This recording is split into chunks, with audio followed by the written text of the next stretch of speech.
Hey there, Jakob here, and today I'm gonna show you my new model. It's called the Canna Ergo, and before I will talk about the specifics of this new design, let me know that I have had a TEDx talk, TEDx Stuttgart, a couple of weeks ago, and the video is online, and yeah, the link is in the description. Check it out.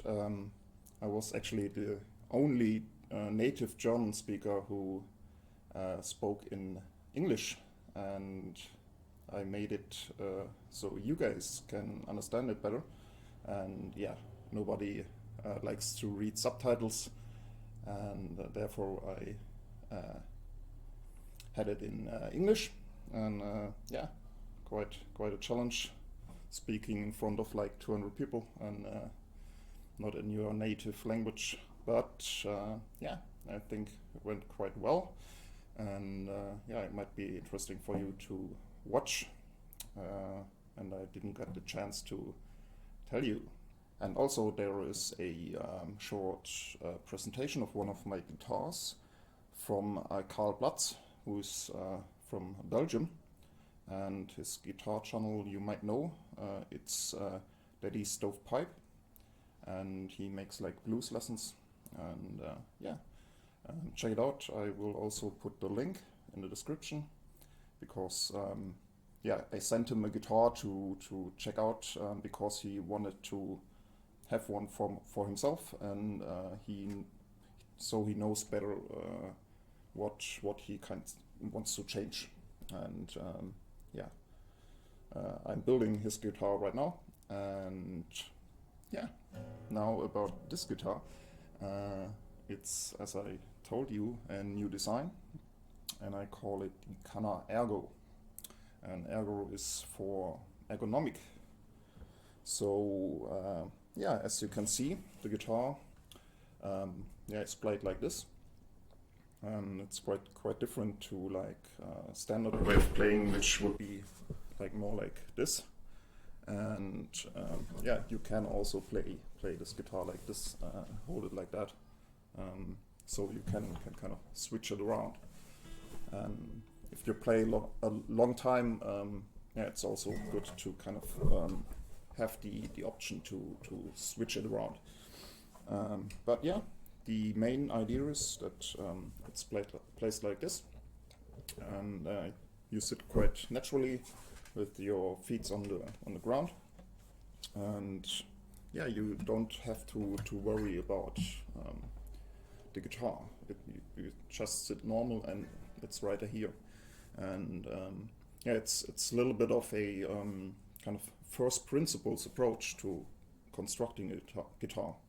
And what first principles means is that you take the yeah, most basic idea of what a guitar is supposed to be, and build the whole body around it. So the idea of this guitar was that you want the fretboard to be right here in that angle, and you don't want to kind of twist yourself to get around that guitar. And that's why the body is looking quite different, let's say, to normal guitars, because I wanted to have like more room here, more distance here, and yeah, it kind of fits around that posture. And of course, this one is also made with a Hempstone back, and you might have seen my last video on the Ergo. I made like a prototype, and I used some fabric, like hemp fabric and epoxy to make the body, but this time it's Hempstone, and I wasn't really happy with the sound, and I wasn't very optimistic about this either. But as you've heard in the beginning, it sounds pretty good, and actually it's one of my better guitars, let's say. And yeah, so the Hempstone body really is much better than like this fabric idea. So yeah, and I have here this kind of relief here, so it fits on your body. And yeah, the guitar is the volume is quite big, although it's like a small traveler size guitar. So the body is basically the same volume as my regular guitars, so but about 10 liters. And I'm building this guitar for a customer in the US. Hey Reyn. And Reyn approached me to build this guitar. So this wasn't my idea, my intentional design really. And he sent me like a cardboard cutout, and it was basically this rough shape. So thanks to him for his idea, and he came to me and wanted me to realize it. And here it is. It has some special features. So because it needs to fit here, and you don't want it to tilt over. And of course, because it's round here, it naturally would want to do that. And to counteract it, this neck dive, I first applied a leather patch here, so that helps a lot. And also we decided to go headless. And if I say headless, I mean, yeah, no tuner set, the headstock. And yeah, I came up with a headstock design for a headless guitar.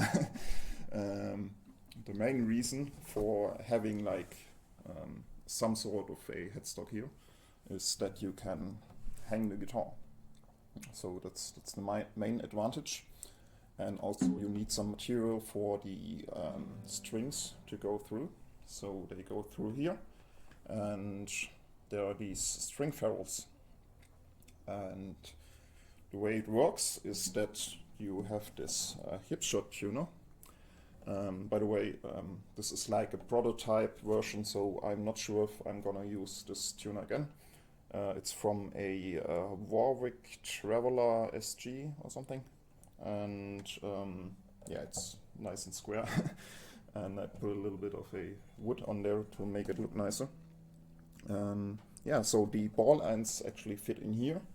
And you might think I have two ball ends, but here I took the donut-shaped ball ends from other strings and tied these ends around them. So I kind of pulled them through, tied them tight here, and yeah, so it works with like two ball ends. So I don't have any mechanism to clamp them here. And yeah, it works. It's a little tedious to kind of tie these strings, especially like the low strings. But yeah, it worked out, and yeah, I'm thinking about on the next one to kind of have lock tuners, like to lock the strings here. Anyways, the next special thing about this guitar is that I have these, I call it string through bridge. So the strings, they are not attached to the bridge itself, so they go through the bridge. Of course, I have to have the tuner back here, so they go through anyway. Yeah, and the main difference to like a regular guitar, where the ball end would attach here, is you don't have that much of a torque. So normally if the strings are ending here, you have a lot of torque. And this torque is the main thing luthiers fight against, because you have to construct the top of the guitar very light so it can vibrate, but you have to make it stiff enough to counteract that torque, that kind of rotating force. And you might see that the break angle here, it's basically running through. So there's very little torque on here. There's just a little bit of pressure, just enough to kind of make the strings transfer the vibration to the nut. but other than that, it basically goes right through. So the top can be like very loose and very light. And yeah, it's one of my loudest, if not my loudest guitar that I've built. And the reason is because, yeah, the top is very thin. It's like, I always have my double tops, and the back is, of course, spruce, and the Sonoveneer on the top. So that's like flame maple veneer that's pressed, and it's like 0.2 millimeters thin, so it's basically nothing. And yeah, this actually it's perfectly flat, and I didn't laminate any shape on it, no dome, no wave like on my regular guitars. So it's totally flat, and yeah, it doesn't really deform.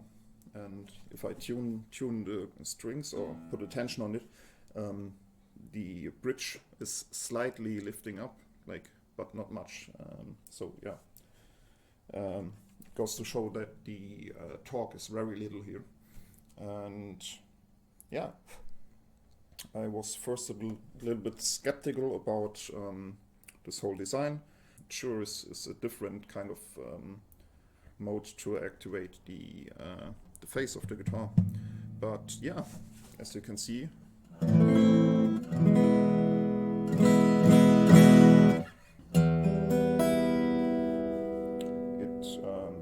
it works very well. It's very loud, a lot of sustain, and I don't get any kind of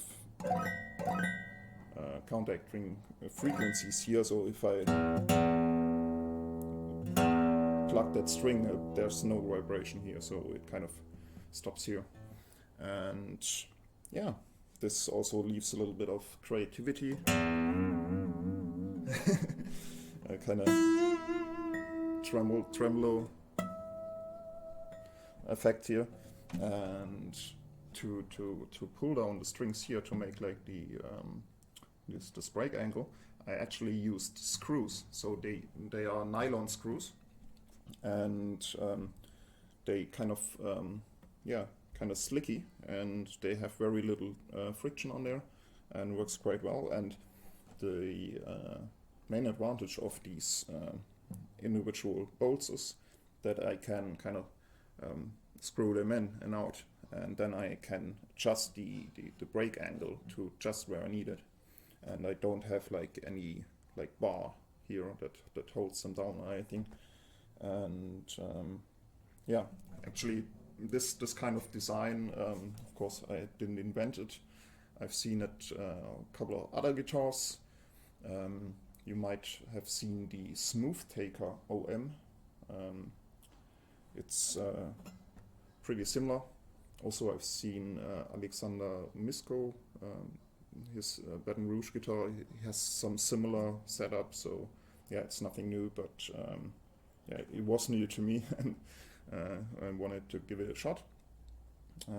Yeah, other than that, the neck has a little bit less of a angle, so it sits flatter in there than on my regular guitars. And yeah, the reason is that I wanted to have like a very straight line here, so it doesn't pull up that much. And yeah, but I still wanted to have it like on there, like on top, like on my other guitars, so I could adjust the truss rod, could get in here with like the hex key from here. And yeah, the neck is also, it's bolt on, and yeah, one reason for that is to make it even easier to travel.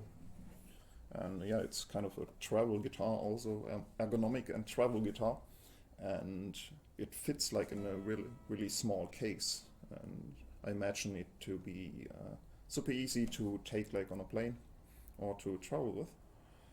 And yeah, it's also a great guitar if you want to kind of play while sitting in the car, or like sitting on the couch. It's super easy, or yeah, in front of the computer if you're checking out YouTube videos or tabs or anything.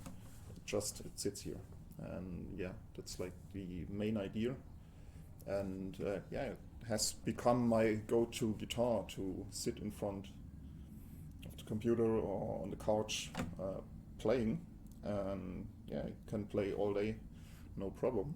Yeah, also I really like to play like in this kind of, especially on the couch, this position.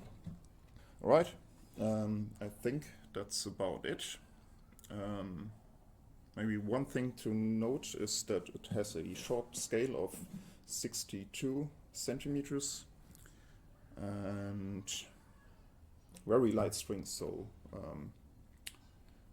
0.10 inch strings, like the lightest strings you can get. And yeah, despite that, yeah, it's surprisingly loud. And yeah, let's play something on it again, and yeah, so you can hear better what it sounds like. And yeah, thanks for watching so far. See you next time.